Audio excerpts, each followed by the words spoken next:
Let's mic global news. नमस्कार, let's mic global news में आपका स्वागत है। मैं हूं राखी जैन। मध्य पूर्व में 3 महीने से चले आ रहे अमेरिका ईरान युद्ध में युद्ध विराम 60 दिन तक बढ़ाने का एक अस्थायी समझौता हो गया है, लेकिन अमेरिकी राष्ट्रपति डोनाल्ड ट्रंप की अंतिम मंजूरी अभी बाकी है।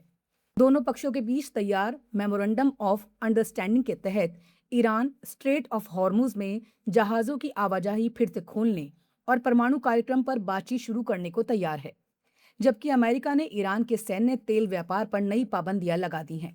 ईरानी मीडिया के अनुसार हॉर्मुज में तनावपूर्ण घटनाएं हुई हैं, जहां ईरानी नौसेना ने बिना अनुमति गुजरने वाले जहाजों पर चेतावनी फायरिंग की और बैंदर अब्बास के पास अमेरिकी और ईरानी बलों के बीच गोलीबारी की खबर है। ईरान सेना ने चेतावनी दी है कि इलाके में स्थायी शांति तभी संभव है जब इजरायल की कार्रवाइयां रुके। इस बीच इजरायल लेबनान के दक्षिणी इलाकों में अपनी सैन्य कार्रवाई तेज कर रहा है और गजा पर भी हमले जारी हैं। वैश्विक बाजारों में तेल की कीमतें 10% तक गिर गई हैं, क्योंकि युद्ध विराम बढ़ने की उम्मीद बनी हुई है। हालांकि दोनों पक्ष एक दूसरे पर युद्ध विराम तोड़ने का आरोप लगा रहे हैं। पाकिस्तान के विदेश मंत्री इशाक डार अमेरिका पहुंच चुके हैं, जहां उनकी मुलाकात अमेरिकी विदेश मंत्री मार्को रूबियो से होने वाली है। इस बैठक में दोनों देशों के बीच द्विपक्षीय संबंधों और क्षेत्रीय मुद्दों पर चर्चा की जाएगी। पाकिस्तान का कहना है कि वो अमेरिका और ईरान के बीच बातचीत को आसान बनाकर क्षेत्र में शांति और स्थिरता को बढ़ावा देना चाहता है। इस यात्रा को इसी कूटनीतिक पहल से जोड़कर देखा जा रहा है। वहीं अमेरिका और ईरान के बीच तनाव अभी भी बना हुआ है और अमेरिकी नेतृत्व ने संकेत दिया है कि यदि बातचीत सफल नहीं होती है तो अन्य विकल्पों पर भी विचार किया जा सकता है।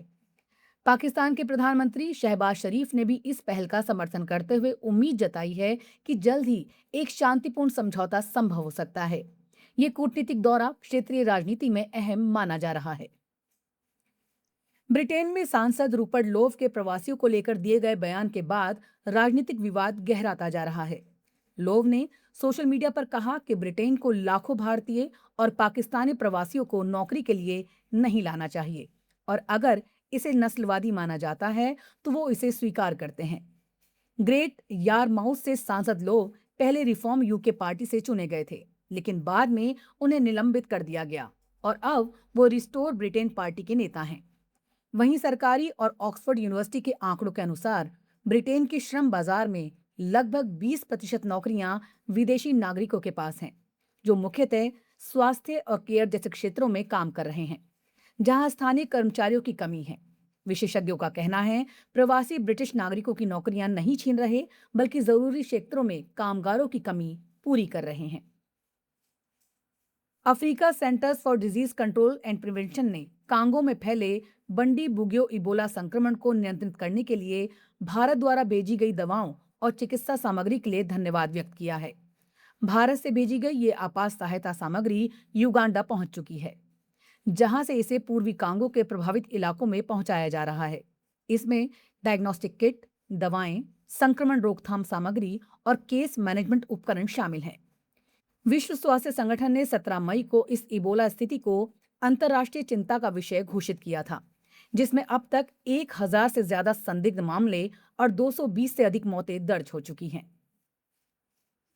नेपाल की राजनीति में प्रधानमंत्री बालेन शाह को सत्ता संभाले अभी कुछ ही समय हुआ है, लेकिन उनकी सरकार पर सवाल उठने लगे हैं। रिपोर्ट्स के मुताबिक शपथ लेने के बाद घोषित 100 पॉइंट सुधार एजेंडा में से कई वादे तय समय पर पूरे नहीं हो पाए हैं और ट्रैकिंग सिस्टम में करीब 88 वादे ओवरड्यू बताए जा रहे हैं। इसी बीच सरकार में बदलाव भी देखने को मिले हैं। कुछ मंत्रियों के इस्तीफे और हटाए जाने की खबरों ने राजनीतिक हलचल बढ़ा दी है। आरोपों और जांच से जुड़े मामलों को इसकी वजह बताया जा रहा है। इन घटनाओं को लेकर सोशल मीडिया और जेन जी युवाओं में असंतोष भी दिखाई दे रहा है। कई युवा सवाल उठा रहे हैं कि क्या नई राजनीति में वास्तव में कोई बदलाव हो रहा है या स्थिति पहले जैसी ही बनी हुई है। फिलहाल सरकार की ओर से इन सभी मुद्दों पर आधिकारिक प्रतिक्रिया का इंतजार है। ग्लोबल न्यूज में फिलहाल इतना ही। जुड़े रहिए लेट्स माइक के साथ। नमस्कार। आप सुन रहे थे let's mic more than radio. Follow कीजिए हमें हमारे सोशल मीडिया प्लेटफॉर्म्स पर। It's time for news. It's time for more than radio. Presenting